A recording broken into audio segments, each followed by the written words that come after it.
This is a recording that's a video review of a game called Garry's Mod. It's an add-on for any source type game, like for example Team Fortress 2 or anything like that, or like Half-Life 2, etc., etc. Portal. It's basically a quick add-on. You can do many things in here. To open up your spawn menu, you just hit Q like Quebec, and it opens up this menu. At the middle of my screen, those are LB wave errors. Lua. It's a programming language. Just don't worry about it. It sometimes happens. Just ignore it. Anyways, here's your spawn menu. You can go ahead and click any of these icons, and it will spawn. Here's your physics gun. You're able to place it. By the way, this is Hidey's video review, so let you know this is Hideo. Hideyyo.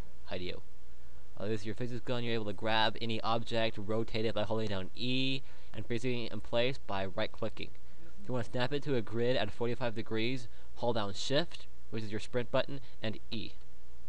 And it's going to lock that in there. So if you can't just get it straight like you want it, like resembles like that, Shift and E straightens it out.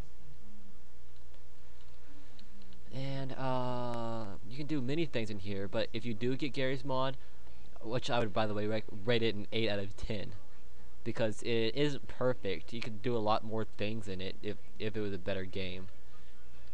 But it is still a pretty great game, maybe 8.5 out of 10.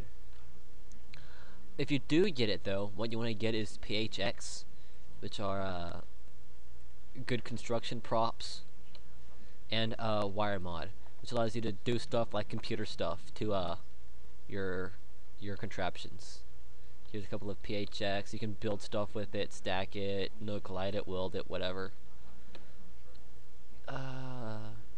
So I'll go ahead and show you how wire mod basically works, because this is like a double video. Go ahead and go to vehicles, select your Jeep. We'll go ahead and do this with a basic Half-Life 2 Jeep. Go ahead and freeze it in place by right-clicking. So now you can try to move it, get in it, try to drive it, doesn't go anywhere. So go ahead and go in your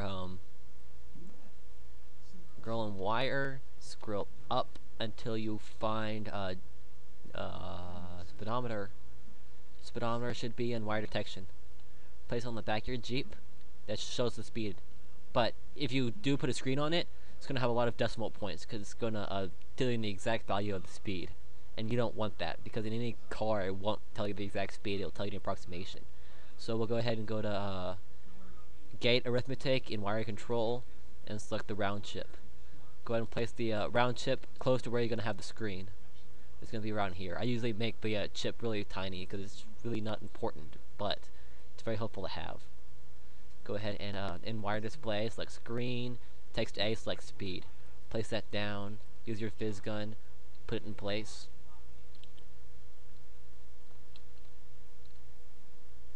And make sure you wiggle it in place until you got it how you want it. And you go ahead and tell it to freeze by right clicking.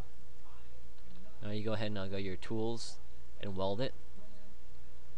And then you go ahead and go to your wire tool. Wire advanced.